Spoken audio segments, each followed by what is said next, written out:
Hello, everyone, and welcome to IATEFL Live. My name is Georgia Papamichailidou, and I am here in beautiful Greece, coming all the way to all of our IATEFL platforms, welcoming you back after our IATEFL conference. Now, we are going to have a few shows this month, but one of the most important reasons why we're here today is because we want to inform you about the IATEFL scholarships. Of course, as you all know, I am not alone here. I have got my two wonderful moderators. I have got Anka and Nikki. Hi. Hello. Hi, my How love. are you girls? Oh, can you see Anka? She's kind of still coming in for me. I can't see her. Oh. But Georgia, I'm well. I'm really well. How are you, my love? I am well rested after the conference. So how about you girls? Did you get the chance to rest? Yeah, very much so. The conference was, it was brilliant. It was a lot as always, but yeah, I've had a bit of downtime since then, so it's really good. Did you manage to rest as well, Anka? I did. How's your leg? Foot, I was forced to. And it was upsetting how many of my friends and family said, oh, such a good thing that you've broken your foot. You now take it easy. But I did actually have a couple of good weeks.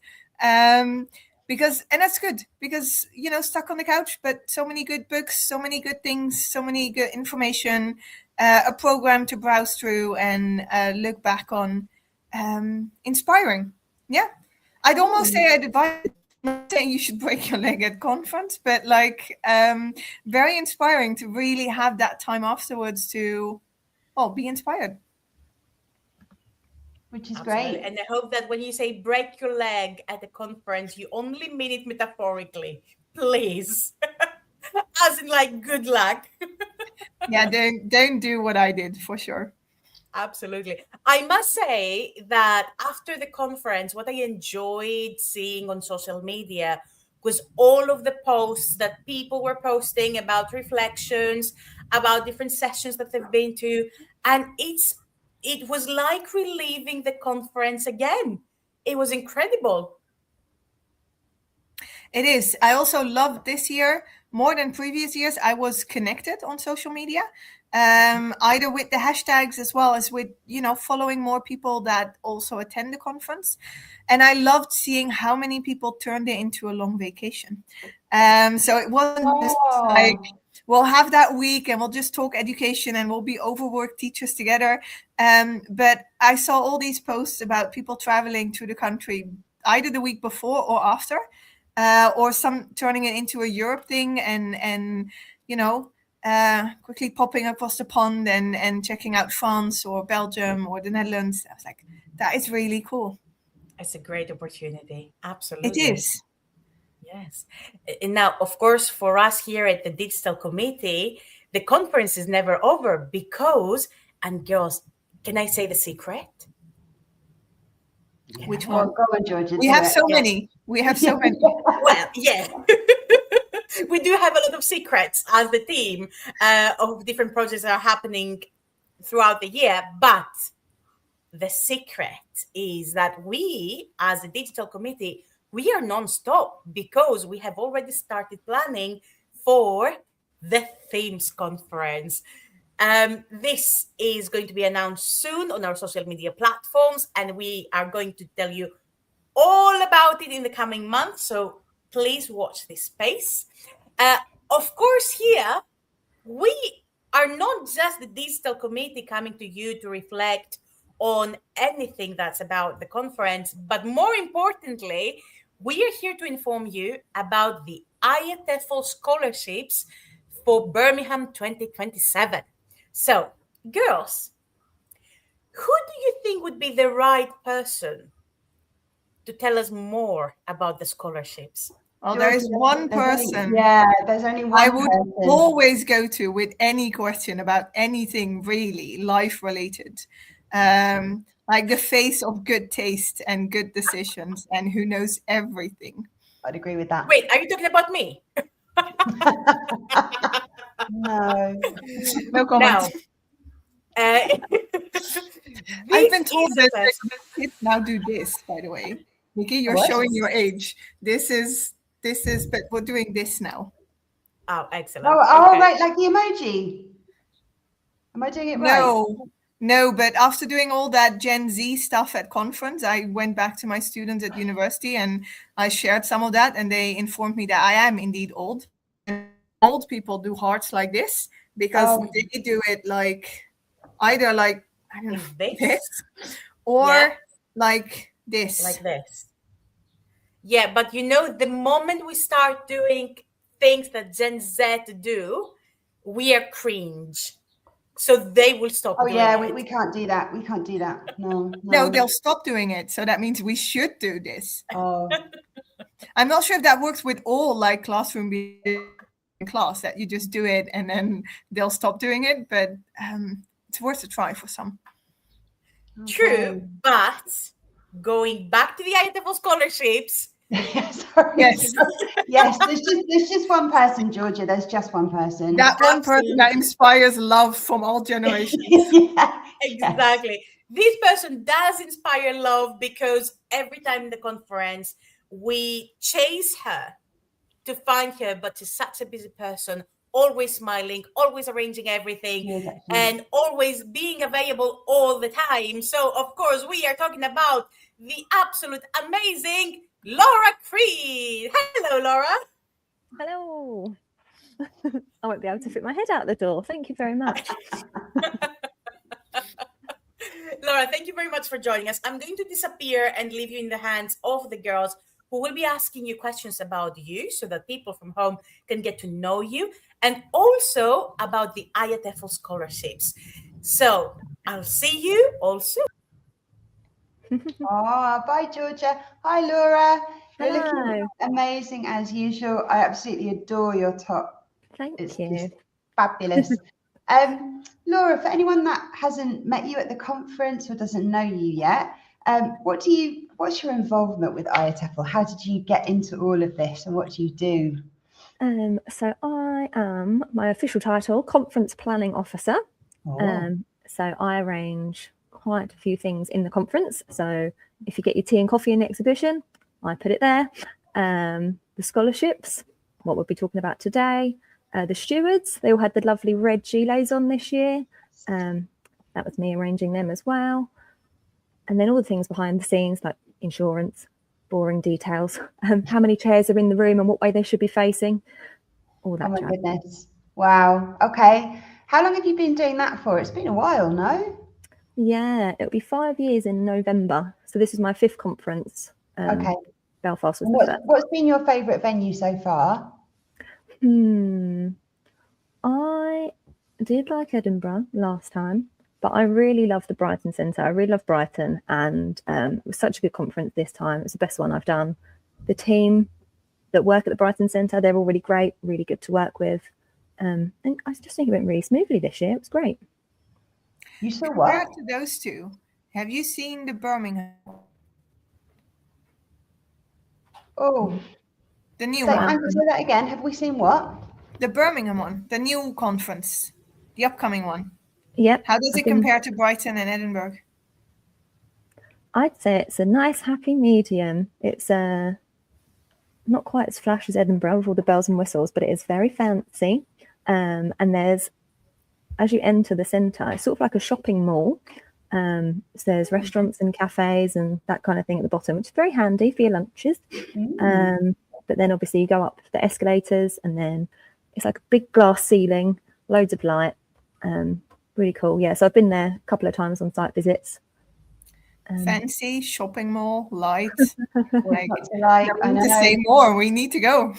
But you know what? Birmingham's one of those cities. I mean, I studied back there way back when, and I couldn't believe the change, because there was IATEFL in Birmingham in 2016, was it, or 17? Yes, 10 years. It was about 10 years ago, and I didn't recognize the city. It's really, really changed. It's beautiful now. Mm-hmm. Not that it wasn't then, but yeah, I mean, it's a really cool place. It's going to be a good conference for sure. For sure. Laura, tell us a little bit. So you mentioned that you're also in charge of scholarships, and that's what we wanted to have a chat about today. What can you tell anybody who's thinking, I don't know what a scholarship is, where can I start looking, how can I get involved? What would be some good advice? Okay, so our scholarships, the main criteria of the scholarship prize-wise is they all include a free conference place. And then on top of that, some of them include a pre-conference event. Some of them will offer you a year's IATEFL membership. And then some of them have like a cash prize. So they might say, oh, you have £400 towards your trip or £800 towards your trip. Or some of them might say 5 nights accommodation against receipts, or your flight needs to be, we can pay up to 1,000 against receipts. So there's all different prizes. So you need to look at that when you're considering what you apply for, because obviously you might need to potentially put some of your own funding towards it as well if it doesn't cover everything you need. And eligibility, so the best thing to look at is a scholarship summary sheet, which is on our website, and that's basically a big table that has all the scholarships and the requirements across. So some of them you don't need to be a member for, some of them you do, some of them it asks that it's your first time going to the conference. Some of them that's not specified. So if you've been before and you still want to go again, you can. And some of them have like job requirements, as in you work in a particular age range. So there's all different eligibility criteria, but you should find 2, 3, 4 that you can apply for. And the first thing you would do is log on to your IATEFL account. If you don't have one, you can create one for free. And then basically on your dashboard page, it will say apply for scholarship on the left-hand side. Click that, and the first thing you see is your scholarship profile. And then you've got some questions on there. It's a bit like a CV, like, oh, these are the conferences I've attended. These are the ELT organisations I belong to. This is my job background, what I do currently, what I've done in the past. And then once you've filled in that, it will ask you if you're a first-time delegate, first-time speaker. And then from your answers, it will then generate a list of buttons for you to click where you can apply for the ones you're eligible for. Some of them need a proposal as well, so you need to speak at the conference. Some of them you just come as a delegate, you don't need to speak. But the buttons will say either submit a proposal or apply, so it should be kind of obvious what you need to do. The only thing is you can only submit one speaker proposal. So if you're looking at a couple that both need them, you sort of need to tailor your proposal so it could be broad enough or relevant to both of them. Oh, I see what you mean. So it's not like you would have a separate proposal for each scholarship. You just do one. Okay. Yeah, that's good to know. Okay. Yeah, so we do have some open to non-members. If you are a member, you have access to more. You could consider becoming a member before you apply if there's something in particular you want to apply for, and then you get 12 months of benefits. Is there anything else I need to tell you about?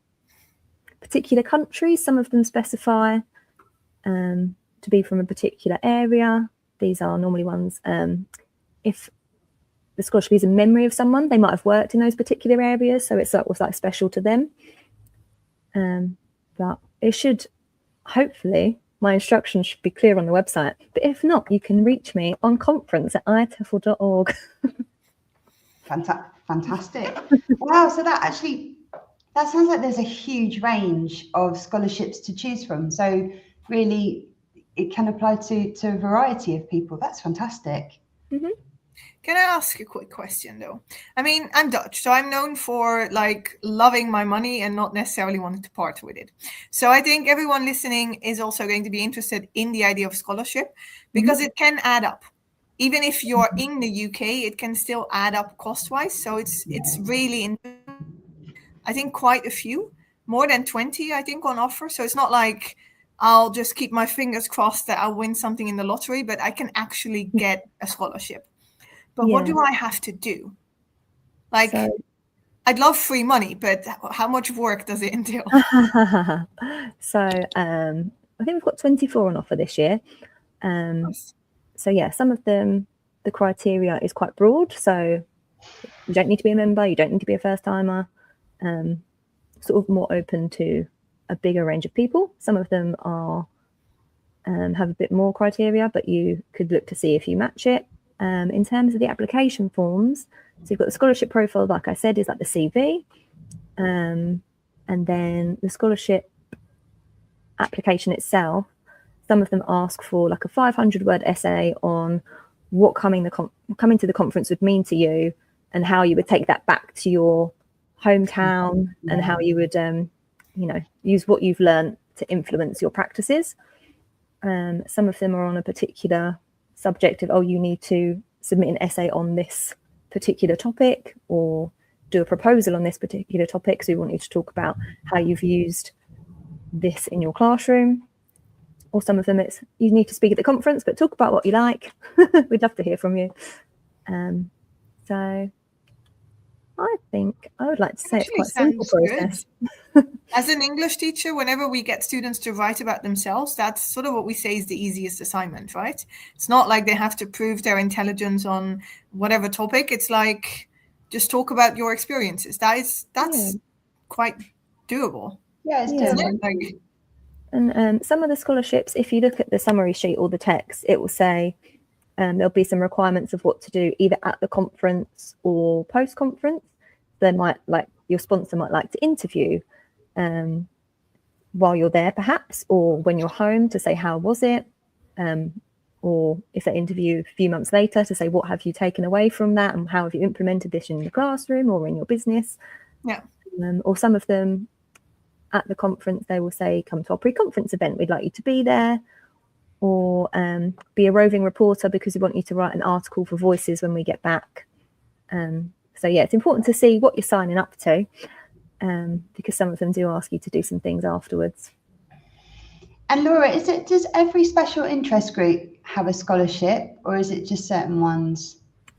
Not all of them, but quite a few of them. So if you are a member of a SIG, you could maybe go there first to have a little look at what you're eligible for, because you would need to be a member of that SIG. Some of them say you need to be a member. Some of them are not as strict, and then they might award you membership as part of that, and then you can become a new member.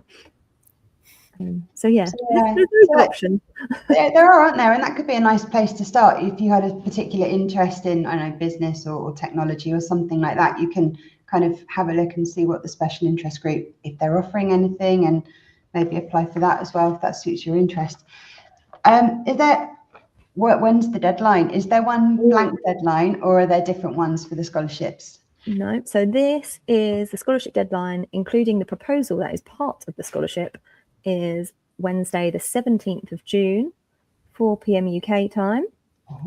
Not to be confused with proposals open to the general conference, which happened later in the year.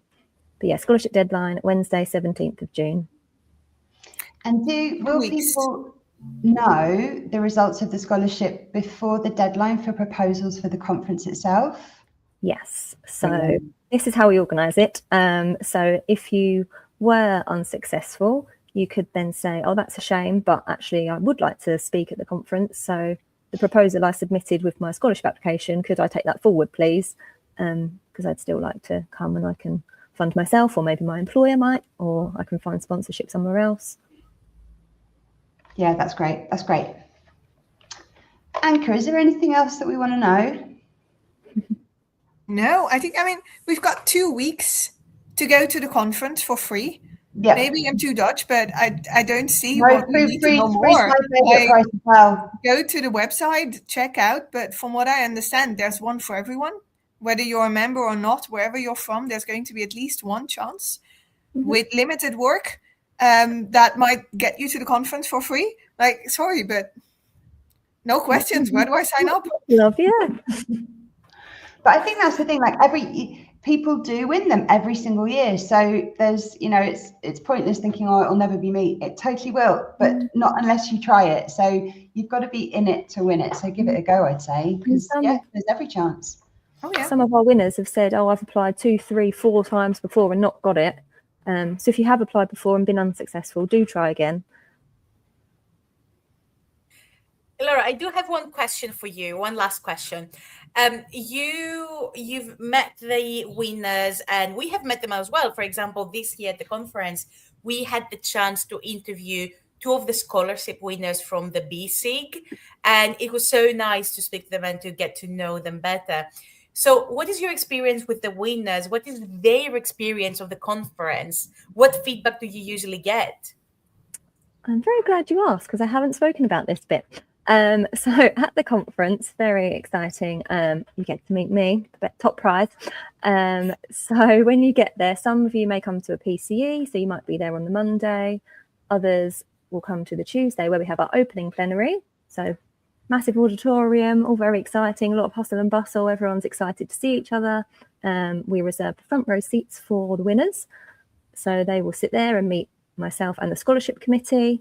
And then that Tuesday evening, we then have a scholarship winners gathering where the kind sponsors of the scholarships will be there, the winners, the president, and perhaps vice president as well, and also the scholarship committee and the chair. And they'll be presented their certificates and the money. So it's very exciting.